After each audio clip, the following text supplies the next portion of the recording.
Sidebar, a podcast from Courthouse News diving into the tides that shape and reshape our laws. I'm Amanda Pampuro, coming to you from Denver with 3 stories of power, corruption, and accountability. An R&B singer stands accused of using his soulful stage to sexually abuse backup singers and dancers for decades. Then, a successful pop star fights back against the confines of a California conservatorship controlled by her father. Yes, that pop star, that conservatorship. But first, a foreign president who promised his people he would do better than his corrupt predecessors resists extradition from the U.S. to stand trial in Peru. Once, he was the most powerful man in the country. Now, former Peruvian President Alejandro Toledo faces charges of bribery and money laundering. It was big news in the San Francisco Bay Area when he was arrested in July 2019. Courthouse News reporter Nicholas Iovino was there from day one. When he was first arrested and appeared in court, I wasn't even able to cover the first hearing because so many Peruvian people showed up to the court. The courtroom was packed. The court staff, who try to accommodate the media usually and reserve seats for the press at big, high-profile court hearings, they were taken off guard and didn't have anything prepared. They didn't have an overflow room. So a lot of people showed up, and many of those people support former President Toledo. One important moment was early on in the fights over his being released on bond. When the judge denied the request, his wife, who was in the courtroom, yelled, "You'll be responsible for his death," to the judge. I remember the court security officer grabbed her wrist and kind of pulled her away and then kind of dragged her out of the courtroom. It was a dramatic moment. It seemed unlikely that Toledo would spend his 70s in a U.S. prison cell on corruption charges. But then again, he was also an unlikely candidate for president. He grew up in the Andes, as you know, his parents were farmers. Is that right? Yes, I believe that's right. I'm Cynthia McClintock, and I'm a professor of political science at George Washington University. And I've been studying Peru since 1973. And I went to the coast around Chimbote, a fishing area, and he was the legend has it, and I believe it's correct, a shoeshine boy. It's at that time that he meets the Peace Corps volunteers who suggest that he, apply to university in the U.S. The Peace Corps volunteers, they become friends. And Toledo he's a very engaging person, and it's no surprise to me that he made close friends among the Peace Corps volunteers. I read that he went to UCSF on a soccer scholarship. Yes. Yeah, I think he said, I have no wish to judge, but Toledo said that he was a pretty bad soccer player by Peruvian terms, but by U.S. terms, he was great. So Yo, Alejandro Toledo Manrique, juro por Dios, por la patria y por los pobres. When Toledo was elected, what got him into office? What were the promises that he made? Definitely democracy. Definitely democracy. This was very, very important because there were, not only was there evidence of authoritarian abuses, but it was clearly becoming worse. And Toledo had campaigned vigorously. He's the promise of someone from poverty rising up to go to Stanford to make something of himself, to become a business professor, to become a steadfast candidate in the face of risks. This was very appealing. I think starting, the economic boom was absolutely crucial. I mean, he saw the opening. I think his friendship with the United States kind of meant that there was a vision of a renewed country that would provide a stable environment for investment. Subsequently, the free trade agreement is beginning to be launched, but I think around the world there was confidence that he would kind of follow through on market principles, and Peru was one of the first countries to, basically from about 2005 to about 2015 in Latin America. They're 10 years, especially South America. They're 10 years of very robust growth. And a lot of that had to do with China's demand. But Peru was really at the forefront of that. So I think Toledo inspired a lot of confidence that he knew how to run Peru's economy. In speeches made sense, Toledo had big dreams, not just for Peru, but for the region. The possibility of playing a crucial role in the first world, not only in the first world economy, but in shaping a world that, while it grows, it has a more equal human face. As part of this future, Toledo directed Peru to invest in the Trans-Oceanic Highway project. This $658 million project would run from Brazil's Atlantic coast to the Pacific shores of Peru, linking the South American countries not just to each other, but to the world. Instead, the road opened up the Amazon rainforest to deforestation and the country to debt. By the project's completion in 2012, the cost more than tripled to $2 billion. Some people blame kickback schemes like the one Toledo is accused of, calling the Trans-Oceanic Highway the most corrupt highway in the world. Peru is accusing Toledo of taking $35 million in bribes from the Brazilian construction company Odebrecht during his presidency. According to Toledo, this is politically motivated, and their main evidence is from two witnesses, a formerly close friend of Toledo, Israeli businessman Joseph Maman, and an executive from the company Odebrecht who says he personally delivered cash to Toledo. Hoy en una entrevista con Univisión, Alejandro Toledo nos explicó por qué había caído tanto. Is Toledo still popular in Peru? I believe he wanted Peru to do well, that in his heart, he is basically 99% a good person who wants to do the right thing.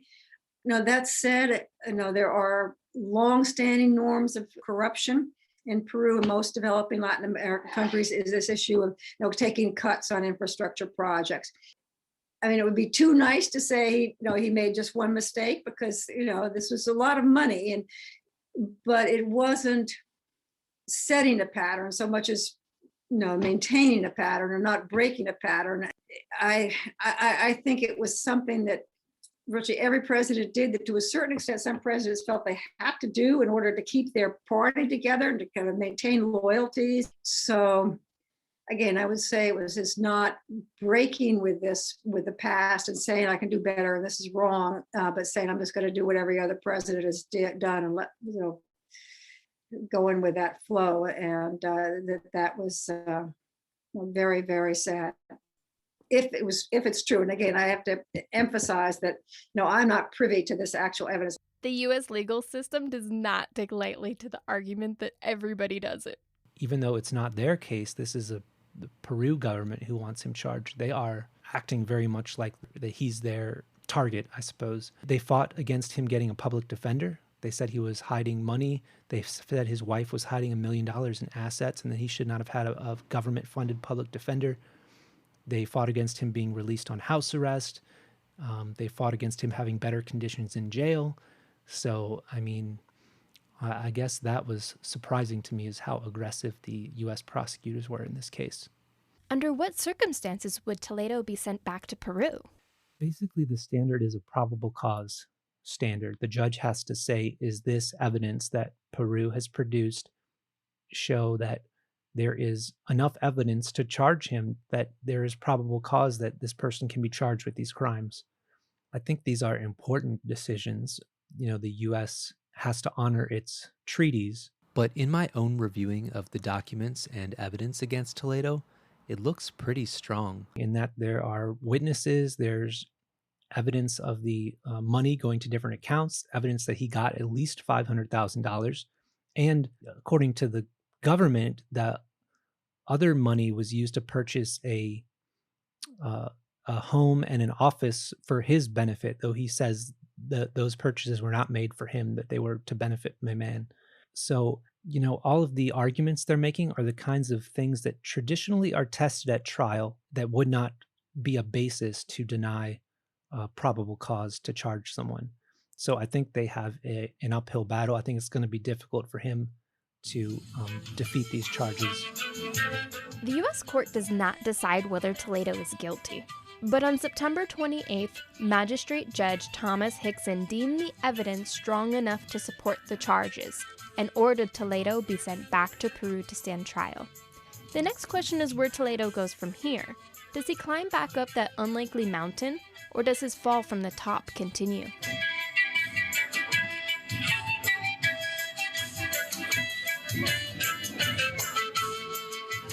Review Nick's deep dive into the evidence against Toledo on courthousenews.com. If you learned something new, let us know on Twitter at SidebarCNS. President Toledo has an uphill climb against two witnesses. R&B singer R. Kelly faced a dozen singers, dancers, and fans throughout his 5-week trial. Reporter Nina Polano was there day in and day out through the trial and when the jury issued its verdict. Listen to what she tells Nicholas Iovino. Just a quick heads up to our listeners. While we won't get into explicit details, this segment will discuss allegations of physical and sexual abuse. Free R. Kelly! Free R. Kelly! Free R. Kelly! You just heard R. Kelly supporters chanting outside a courthouse in Brooklyn, New York.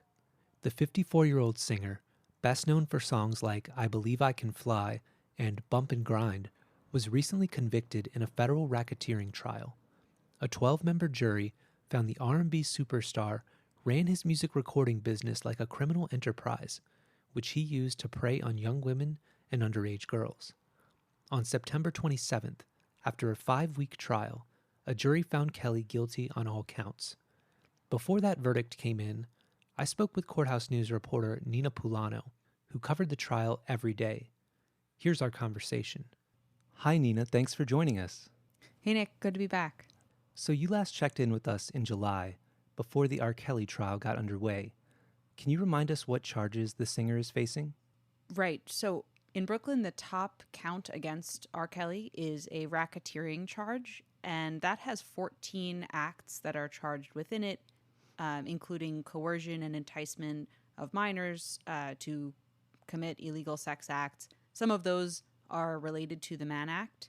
And separate from the racketeering charge, he also has 8 separate Mann Act violations involving various anonymous alleged victims, and some of them also include minors. And the illegal sex acts either are related to the person's age, if they were under 18 when R. Kelly was much older than that, or they're related to the allegation that R. Kelly knowingly transmitted herpes to victims, basically without their consent to the circumstances of the situation, since they weren't aware of the risks involved. Is that a crime, to knowingly transmit herpes to a person without their consent? It is a crime under New York state law, so even though this is a federal trial and the charges are federal, that's how the transmission of herpes charges came into play, was through New York state health law. And racketeering, or RICO, is a law that's traditionally been used to go after organized crime. How do prosecutors say those charges fit here?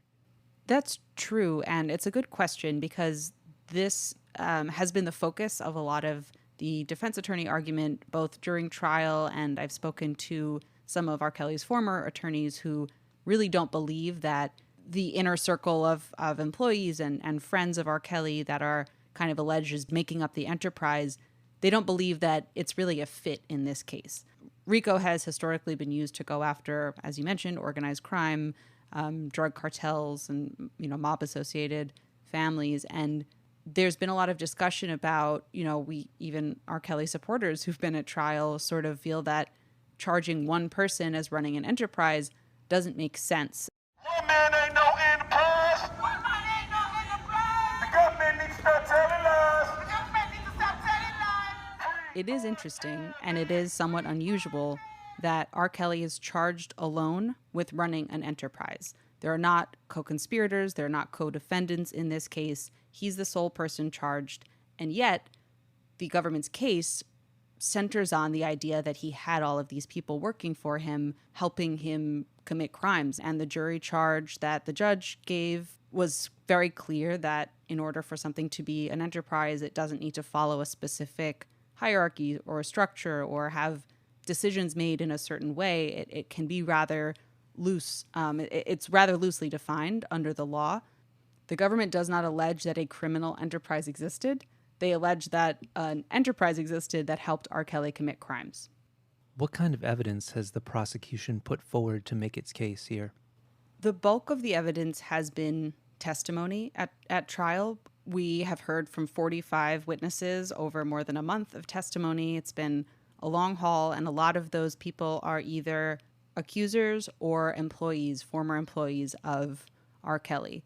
They described both ends of a pattern that happened for decades, which basically involved R. Kelly scouting out or recruiting people at concerts or sometimes at malls or sometimes at McDonald's in Chicago. We heard from employees who say they were part of this recruiting and they carried around phone numbers and they helped to book travel and helped to make payments for hotels and airfare and those kinds of things to transport people to essentially come in and have sexual relationships with R. Kelly. We also heard from accusers who said that this was their experience and who described sexual and physical abuse.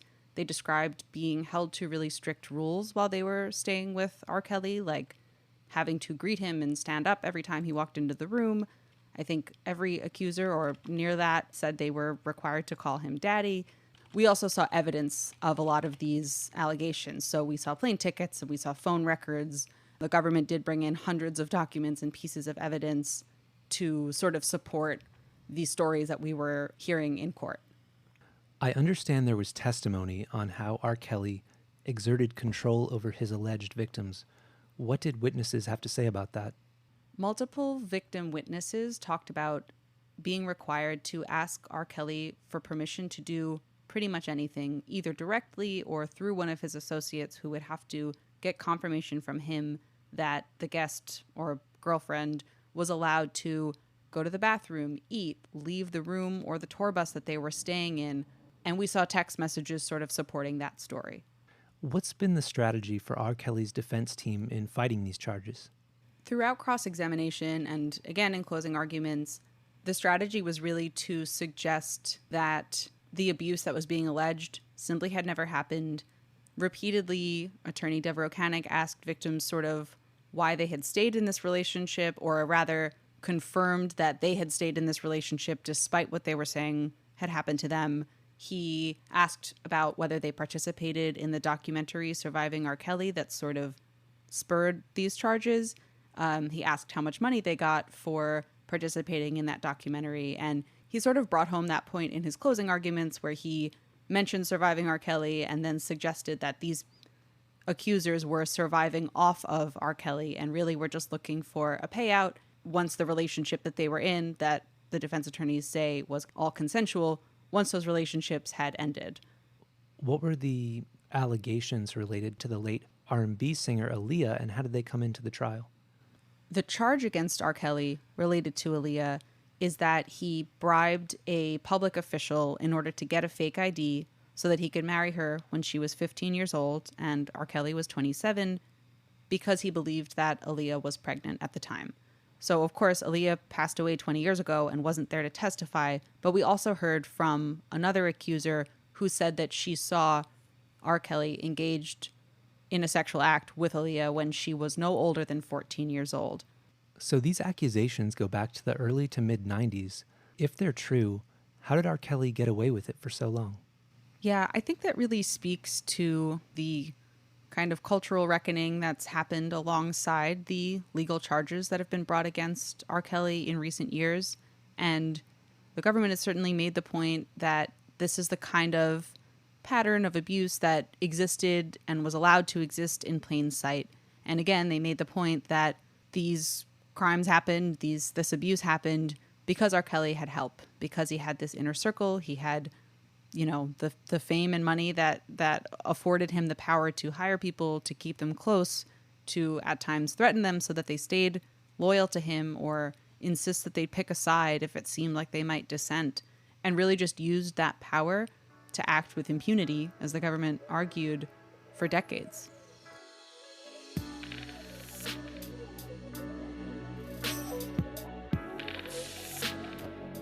After my conversation with Nina, the verdict came in.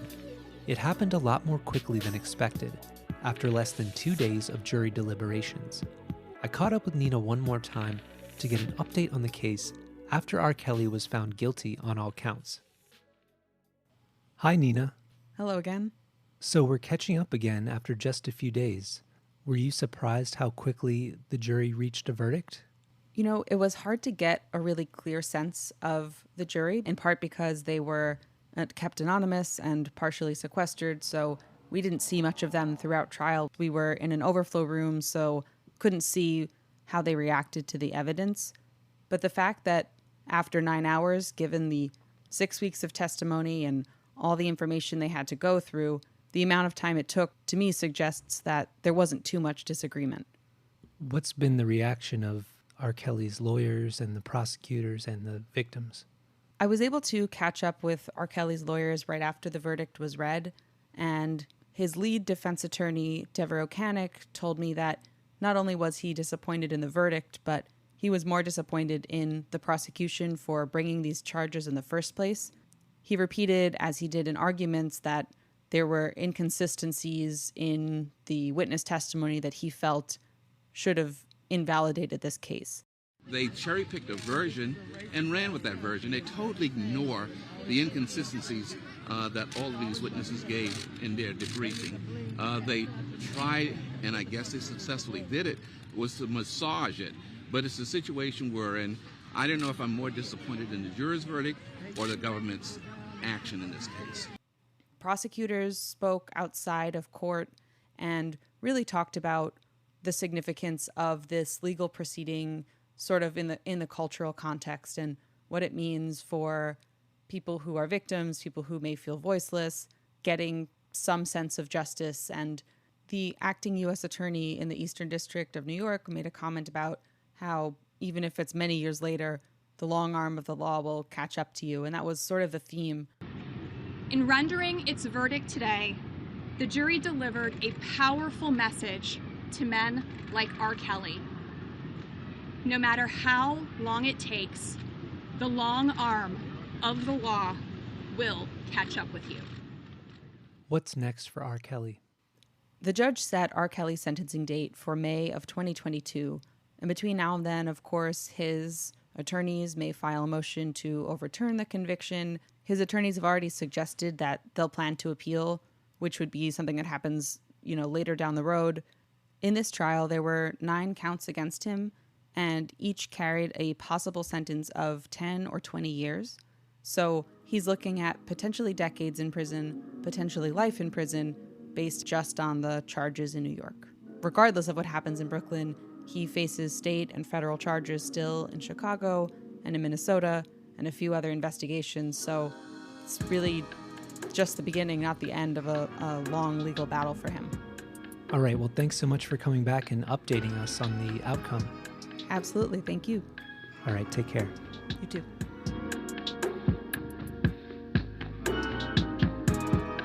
Old fans are torn. Look at YouTube comments for R. Kelly's 1998 song, If I Could Turn Back the Hands of Time. Following the verdict, one fan wrote, quote, "So sad the things you did. Your songs are still the best though." And another said, "I bet he wishes he could turn back the hands of time. Now he's been found guilty."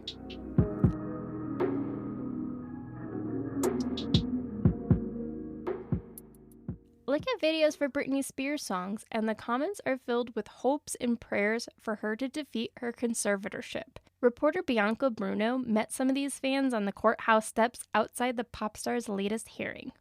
Free Britney now!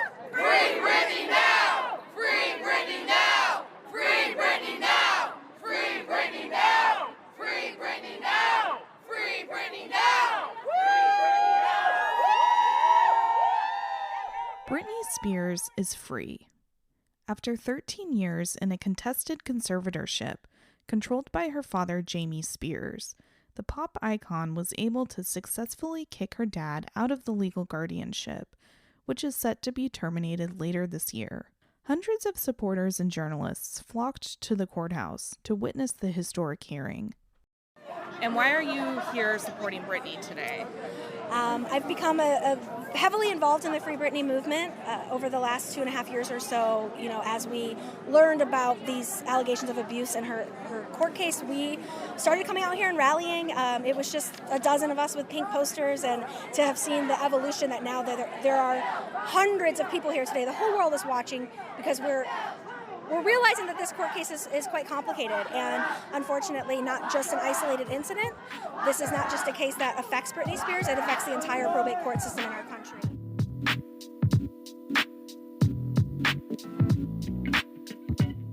For years, the public didn't know exactly how Britney Spears felt about being subject to a conservatorship following a very public mental breakdown. This summer, we heard directly from the pop star herself. Britney says she felt traumatized, exploited, and demoralized, telling the court, "I just want my life back." Britney got her wish last week when a Los Angeles Superior Court judge found it was in her best interest for her father to be removed as conservator. But how did one of the most iconic American pop stars end up being subject to control from others in every aspect of her life, from her finances to her birth control? To get up to speed, you need a 101 lesson on conservatorships in California. There are all kinds of people who may become conservatees: the elderly, the developmentally disabled, or those with serious mental or physical disabilities. What they have in common is that they need help managing their daily personal needs or financial affairs. All conservatorships, which are called guardianships in most states outside of California, are really by definition disability rights issues, because only people who have disabilities or who are perceived as having disabilities end up in this process at all. And we don't know whether Britney Spears identifies as a person with a disability. I don't know anything about her diagnoses or how she thinks of herself, but the court, by putting her in a conservatorship, has taken away her really core civil rights, her civil liberties, her opportunity to make her own choices about her life because they perceive her as being disabled. That's Zoe Brennan-Krohn, an attorney with the Disability Rights Project at the American Civil Liberties Union. This summer, the ACLU joined over 24 disability rights organizations in filing a brief in Britney's conservatorship case advocating for her right to select a new attorney after her prior attorney stepped down.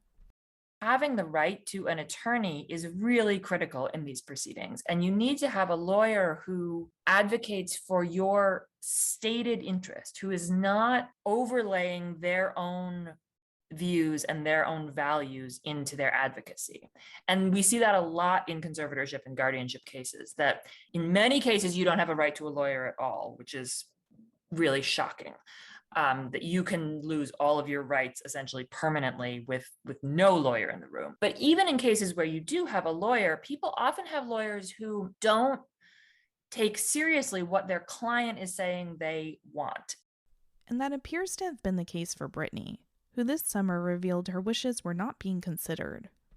We do know, and we've heard from Britney directly saying, I don't like this. I don't want this. This isn't helping me. This is hurting me. This is making me feel unsafe. It's making me feel like a child, and I want to get out. People should not be in conservatorships unless they are truly the absolute last resort. Conservatorships should not be used to sort of help make sure a person makes good financial choices, or to control their financial choices, or to control their personal choices, and it seems like that's what it's being used for. But the path for Britney or anyone to get out of a conservatorship or guardianship is fraught. Disability rights advocates have called out how easy it can be to get into a conservatorship and how hard it is to get out of one. How do you even go about finding someone to help you get out of the conservatorship if your conservator controls everyone you talk to? It can be a really Kafka-esque situation that people can get trapped in. While Brennan-Krohn said conservatorships and guardianships are a recipe for fraud and abuse due to the power differential between the conservator and conservatee, we don't even have the data we need to take steps to address problems in the system. We don't know how many people are in conservatorships and guardianships, or how long they've been in there, or how they feel about being in them. The estimates are that there's 1.3 million people in conservatorship and guardianship across the country, and that around 200,000 new guardianship proceedings or conservatorship proceedings are started every year. And the populations that get into them primarily are young people with intellectual and developmental disabilities who often get into conservatorships through what's called the school to guardianship pipeline, where people just go directly from being children to being placed under guardianship as soon as they turn 18. Britney's very public fight to get out of her conservatorship has sparked interest in the unlikeliest of places, the halls of Congress. Her case sparked Senators Elizabeth Warren and Robert Casey Jr. to ask the Justice Department and Health and Human Services publicly share data the agencies collect on guardianships in the United States. Across the aisle, Republicans have also come to Britney's defense, with Senator Ted Cruz coming out in support on his podcast. On the question of the conservatorship, I am squarely and unequivocally in the camp of free Britney. I think this is friggin' ridiculous what is happening to Britney Spears, and it needs to end. But where should the changes start? There's not enough oversight now, and conservatorship is typically a state and a local issue. It happens in state courts, in probate courts. It's not in federal court.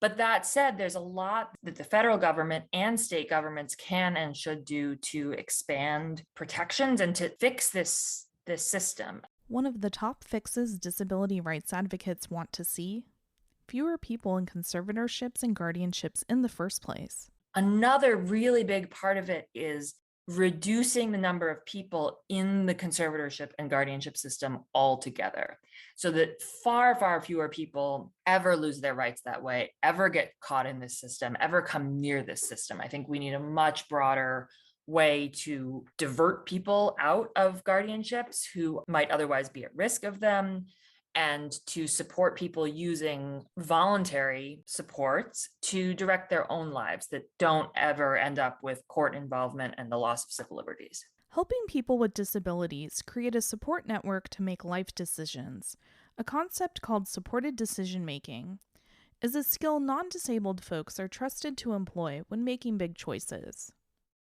Extending that autonomy to disabled people may require additional or different support systems.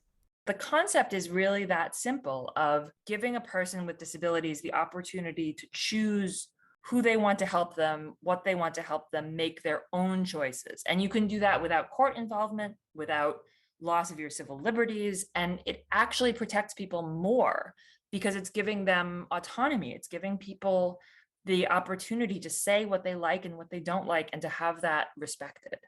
After seeing Britney continue to perform and work while being under the control of her father, folks want to see that autonomy extended to her.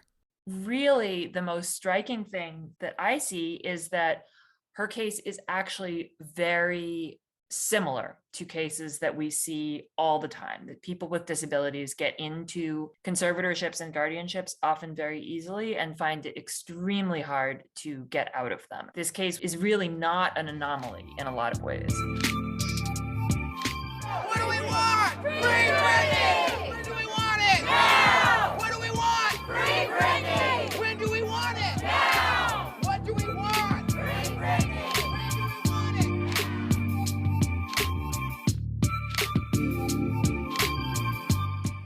Foreign president, a singer, a pop star's father.